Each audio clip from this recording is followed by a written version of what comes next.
Hello and welcome back. This is Inbox Academy. I'm Audrey and I'm here today with a new special guest. This is Emily Baksa. She is a food copywriter and marketing strategist.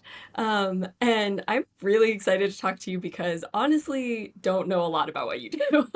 And I think it's really fun to dig into like this new niche and just to show how email works with everything like that. So to start us off, can you give us a little bit on, how do you describe yourself and what you do?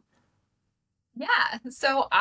Like you said, I'm a food copywriter. I've kind of evolved into this strategic role because my clients require a lot of different types of content and it all works together. So I help them make sure it all kind of works cohesively and is on brand message for them. But basically, I mean, in its most like simple form, I just like help elevate their brand on the internet so people find them and cook their recipes. But through that, I'm really using a lot of like heartfelt storytelling and like strategic thinking about how we position like their unique perspective in the kitchen and like their unique love of food because I mean, I'm sure anyone who's Googled a recipe ever knows there's like a bajillion food bloggers out there, right? And like, so how do they stand out? And that's really what I work with my clients to help them do, which historically has been mostly through organic search, but that's changing a lot, especially in recent years with just search changes. So that's why I can wear more of a strategy hat and work on emails with them and all the different types of content. Yeah, I absolutely love that. I love cooking, and so I'm on food blogs all the time.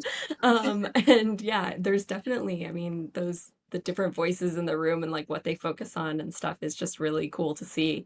So can you tell us a bit, how does email fit into that greater picture? Because I Yeah. will be honest, when I think of food blogging, I don't necessarily think of email with it. Right. And I think that's because historically, um, food bloggers have not prioritized email. This is kind of like a semi new. I mean, it's not new, right? Like the concept, everyone always knew that they should probably have an email list. And they had some like really generic opt in box about like, get every recipe straight to your inbox. And like, maybe it captured people, but it didn't really matter. Um, it didn't matter because people were doing a pretty good job at understanding SEO and using organic search ranking. Basically, a food blogger's business is built, their whole revenue model, for the most part, is built around ads. So for them, traffic and clicks it translates directly into dollars. So the more eyes and visits they have on their website, the more money they're making. So that's why organic search has been such a powerful tool for them because if you can rank high on Google for best teriyaki chicken thighs, like then you will get the traffic and that will be your part of your revenue for the month. But um, that got a lot dicier in the past few years.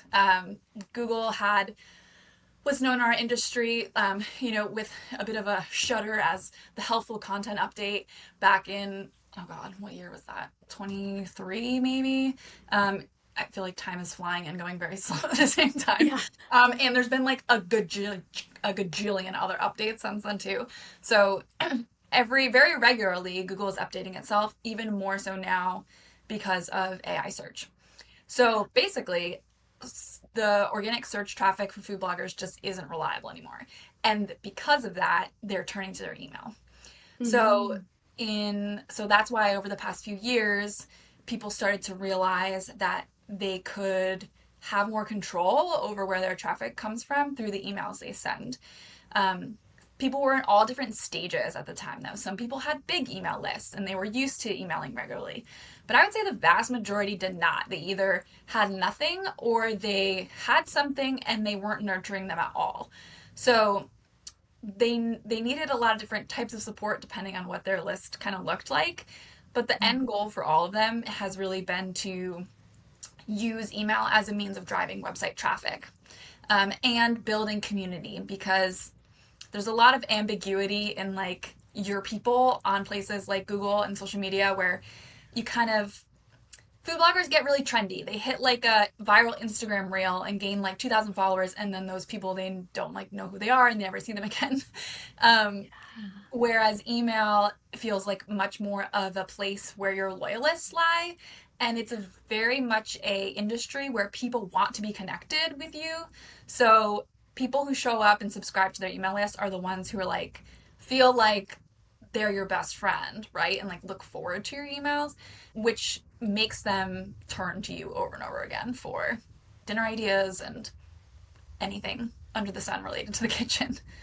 Yeah, yeah, it's so interesting how like because it sounds like a lot of the social media kind of clientele that I've run into, and that makes sense that they would get like these viral moments, and how that works with email is so interesting because they are kind of polar opposites in that way of, Yeah. social media being the roller coaster, the virality and everything, whereas email is that kind of consistency, the loyals, like all of that stuff. So, can you tell me like what does an email strategy kind of look like when you're building that for your clients? Like how does email work within the funnel? Yeah.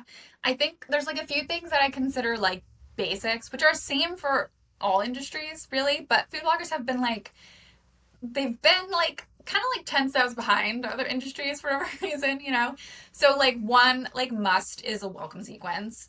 And you'd be amazed how many people don't have one.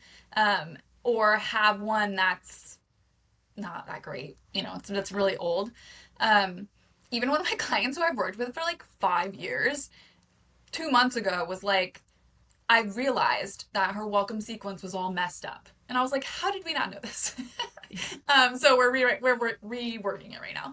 So everyone needs that type of welcome sequence, but also there's automations in general are really helpful for food bloggers because they have like a lot going on. I mean, especially if they like do their own photography and like just the fact that they're recipe testing a thing, like that's enough energy alone. um, so any opportunity for them to just like put something on automation is very, very helpful.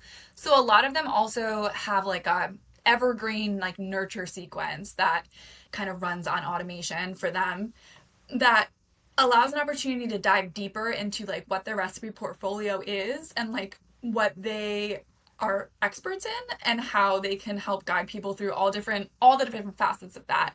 And there's a lot of strategy in that because you have to really understand like what makes you different than everyone else, which is kind of a hard question in a very saturated space, especially if you work in like healthy recipes. I'm just kind of like there's a lot of healthy recipes, but uh, like how are they different from each other? You know, that's one of the most like ambiguous categories out there. And like what does that mean? That means like you only use like real wholesome ingredients, or you only you use plant-based ingredients, or you like whatever. Like Mm, you have to really understand what that means, but a lot of people don't always know. So there's also this yeah. the side here. There's also this strategy of like making sure you're producing recipes that are aligned with how you're kind of sharing them. But automations are definitely a huge part of the strategy, and really like using email to like showcase who you are and what makes you unique is really, really big. Yeah, that makes sense. I never really thought about the fact that, food bloggers are also a chef and also being a content creator at the same Yeah. time. And that's a huge ask. Like They're like they're doing, superheroes. I would never do this job. Like, I love them to death, but I am just like, how do you do it all? You know? And I think yeah. that's why they also really like email because they're realizing it's a little bit more hands off than having to like publish 4 blog posts a week, but you can still get some similar benefits. In fact, Yeah. more benefits. I heard this blogger say one time that because their energy is so tight, right? There's very little to spare. That it was just about redistribution. So she used to spend like 85% of her energy on writing and posting blog posts and like 5% of her energy on email, the rest kind of other miscellaneous stuff. And that has grown to her spending like 25% of her time on email and a lot less time on writing her blog post, which shows that people are understanding that value. And Yeah. I'm a big fan of that because any smart business strategy to me means diversifying how you share things. If you have all your eggs in one basket, like through SEO, it will hurt you. Like Yes. things change. So redistributing some of that through email is people are definitely catching on to the value of that. I love that so much. And yeah, it just like highlights the one thing that email is, well, not the one thing, one of the things that email is really, really good at, which is automation. Like Yeah, that is one of its definite pros that is like why everybody needs it because it can take so much of the heavy lift off to have like an extended nurture sequence in place and things like that for the people absolutely. who really don't have the time to invest in Yeah. it. And like, even something that's not on necessarily on like recurring automation, but like I've helped my clients write more like sales emails. So I'm also trying to encourage my clients to sell more directly through email products that they own because they're also realizing how valuable of a platform email is for that. But, when I help them with that, as a copywriter, I write it all for them and then they can just schedule it. So it's also just like there's recurring automations, but then there's just the ability to like prep something in advance and then not have to worry about it and like literally press send, which they find very refreshing as well. Um, there is like this little dance around. Some of them are like really sending a lot of emails. Some people are scared to send too many emails, and some people send a lot of emails. So it's also about the strategy of learning how to fit sales emails or other types of emails into Mhm. their web of content they already have rolling or scheduled. They're a very highly scheduled group of people, which I like about them. Yeah, and that fits really nicely into to like adding strategy to Yeah. what you offer, right? That's where Yeah. you're able to step in and really help be the expert in the room Yeah. of how to balance those things, like how much to schedule or not schedule. Do we need to put the gas on or put the brakes on a little bit? Yeah, they look Yeah. to me for a lot of that stuff because they don't always like the benefit of my vantage point is I work with a lot of food bloggers. So I Mhm. can kind of say, well, I know this is kind of what people do. I've seen back end dashboards of other bloggers, so I know metrics and things, and like I can give them some perspective that they find. Mhm. Whereas like they're, kind of like stuck in their own world and they don't know like, is this good? Like, is what are other people doing? Like, does this make sense? So I can kind of be validating on that for them, along with like implementing things with people and being like, yeah, like we did this and it worked, or we did this and it didn't work, but this might be why we're trying again. Like, all that stuff is really helpful to them, I think. Just having somebody who has like a wider scope of the industry. So I think people would be curious, how do you typically like package your, email offers for somebody in the food industry or like you're doing? Because obviously, as you said, you cover more than email. Mhm. Is that usually kind of like an add-on? Is it often its own package? How big are those packages? Would you mind commenting on that? Yeah. So I have a few packages on my website that people can browse and check out that I kind of recently redone too because I find myself constantly redoing these or not regularly, because things are evolving and the more I do them with people, the more I realize what people actually need help with. Yeah, Welcome perfect. sequences are something I have like a package for just a welcome sequence because everyone knows they need one, and that's probably what I've written the most Mhm. because um, they're just like a good one-time deliverable that's really high value that people understand the value of for sure. Another package that I have that is also I've also written a few times is this concept of like more of like growing your list and through an opt-ins. So and cooking is kind of interesting because there's so much opportunities to be a teacher. And I think your lead magnets and your opt ins are like the ideal place to do it. So I perhaps maybe do things, well, pe- people, I've seen a mix of things, but this is the way I like to do it. In the past, people would have like a ebook that you would get as like a download, right? Mhm.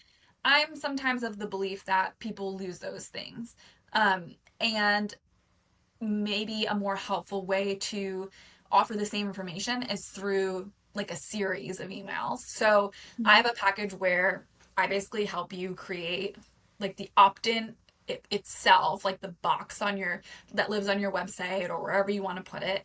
Um, Based around some type of a topical theme that like you have something to educate on that your people want to know. Um, and these can be all different. variations depending on what you're an expert in. It can also be very seasonal. I've written ones for like grilling, like learning how to grill, like a grilling 101 kind of a concept, or Yeah. like easy, like plant-based recipes that even like meat eaters will love. I've done stuff like that. Yeah. Pasta school, like how to make your own pasta, how to make amazing, like Italian restaurant worthy pasta dishes. Um, and those elements, those opt-ins can be embedded on those related recipes. So if somebody's on a pasta recipe on your site, you know, they like pasta, they might be interested in pasta school. They give you your email, and then we create like a sequence, 5 to 7 emails that gives them everything they'll need to know that delivers on that promise. And so then you're really passing along helpful information, not just like a PDF. And through that process, more so than a PDF, you're sending them to your website through all different related links and things that prove your Yes. expertise. So Yeah, that's, and I love that too because I feel like nowadays there are just so many resources in the world yeah, and we're all battling for attention, right? And yeah, so there's a little bit too of like who has the time anymore to sit down and like read an entire resource in one sitting. But when you do drip it to them like that, it's like easier to consume. They're just more likely to snap even if they don't read all 5 emails of the miniseries, maybe they catch 3 of them. And totally. that's still more than they probably would have consumed of like one really long resource. Totally. And what I also really love about that offer and that strategy is that you get to learn what people are actually interested in, and you get to categorize people if you choose to do so. So tagging people by certain like dietary interests or preferences can be very valuable if you ever publish a cookbook about a pasta cookbook. Like you have a whole segment of qualified people who you know are like really into your pasta dishes, and they might be the first ones you want to know about your cookbook. So it's just an Love opportunity to that. understand your audience better. Um, Yes. More so than like blind sending a very generic kind of a thing, or just doing a like get all the recipes, um, which you know has worked, but I think um, it's just more special and interesting to deliver something like that. So I've worked with clients on a few versions of those things as well, like the ones I mentioned, and several handfuls more. And I think that that's really fun to do too. Yeah, I love that. I mean, we always talk about segmentation in email, and for anybody who's unfamiliar, tagging is just where you're basically attaching a little piece of information Mhm. to that profile of your subscriber. And that can be really, really helpful to help kind of like create subgroups in your email and be able to target people with things they're actually interested in, which Yeah, is like that's getting into the reasons that email can be like so effective yeah, when you're able to really use that targeting. That's also like, as we mentioned at the beginning of this chat, it's information that you own. It's not an algorithm that changes and yeah. stuff like that, which is the best. Yeah. Totally. And like in a category like food is so particular. Like people have strong preferences. Some people like legitimately cannot eat certain things from an Yep. allergy perspective. And so like being able to really target them with that information that's actually relevant to them, it makes it all just better. You're not delivering things that are contradictory to, like you're not sending like barbecue meat recipes to like your vegan eaters, you know, and that just kind of turns people off. Any opportunity to really lean more into what you know people actually want to eat, I feel like is so extra impactful when it comes to food because it's such a personal experience. Absolutely. That makes so much sense. So I feel like we kind of already covered this. Um, but do you have any kind of like best practices or hot tips in your niche right now for people that might want to explore the food blogging niche? Yeah, I mean, yeah, I've definitely given some, I feel like, good examples of like a lot of what I see out there. I think Absolutely. I hinted at it a little bit, like this concept of helping food bloggers sell things is really interesting right now. I feel like this is like my platform. That if anyone wants to come stand on it with me, like you're welcome. But I have really been pushing people to consider rethinking how they share their recipes, because when you develop like really strong relationships with these community members, I mean some of these bloggers have been doing this like 10, 15 years. They have like people Hmm. who've been with them the whole time, who like always comment on their recipes, who like who were the first to open their emails and like want to hear from you. When you have that level of loyalty, which is so rare for like any other brand, I think that's the part that I really want them to understand. Like, no e-commerce brand has that. I mean, they do, but like in a very different way. You know, Well, it's kind of, I it's not feel as like personal. it's kind of like you might have these like big store brand. Like if you just like need something small, you might favorite Target or whatever and go, you're gonna go to Yeah, Target first or something. But yeah, it's so rare to have like a single person like that that right. you have any loyalty to. And I think we talked about this previously, but I actually am like that. If I'm Googling for a recipe, I often put in Kenji. Oh yeah, very big I Kenji. like literally will type like the keywords that I think are going to bring up a recipe and type Kenji just to see if he has said anything about it because I know I'm going to love whatever Yeah, he's put out there. and he's a genius. So yeah. Yeah, so if Kenji was offering you a, I don't know, what Kenji would do, something like kind of like nerdy and sciencey and mega in depth and What fun. was the But the great one was how to get like the most perfect boiled egg and that's easiest to peel. And he like did Emily a Baksa. science experiment where they peeled over 500 eggs of boiled in different ways and stuff. And this So is if why I now steam my eggs instead of boiling Amazing. So if Kenji them. sold like this would be kind of crazy, but it would be fine. If Kenji sold like a little mini course for like $7 about everything you know about to boil the perfect egg so you never have to peel ever again, um like you'd probably buy that because you are so primed to trust him and like you're like, hell yeah, I'll say whatever, do whatever Kenji says. Like that is so rare in the world of sales. And that's what all these people have. Some more than others, but even small bloggers, like they really do have those loyalists. And so I'm really trying to help them appreciate that and not take advantage of it, but deliver things to these people who desperately want more from you and who are willing to pay like a small premium price for convenience, for things packaged together, no ads in their face, more in-depth or personal opportunities with you. One thing that's really kind of booming in the space right now is memberships. So people selling like basically like custom exclusive recipes in an ad-free platform, which is kind of hilarious in my opinion, but like also makes a ton of sense. Yeah. And so like, but that's like a really like your inner circle in that, right? Um, Mhm.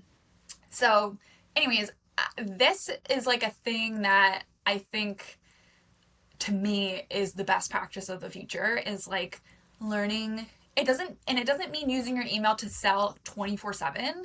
It means in addition to like nurturing your list with helpful content, awesome recipes, kitchen tips and like lifestyle stuff that people always want to know about you, you're also incorporating in some like direct sales asks because why not?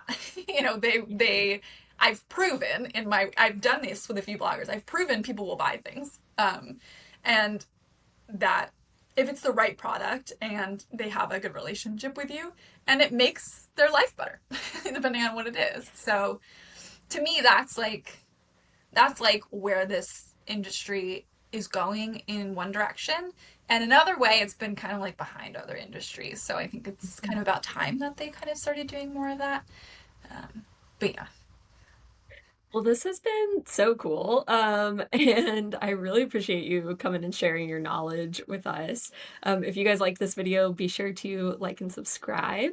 And also, I'm going to include information on where you can find Emily and everything in our bio.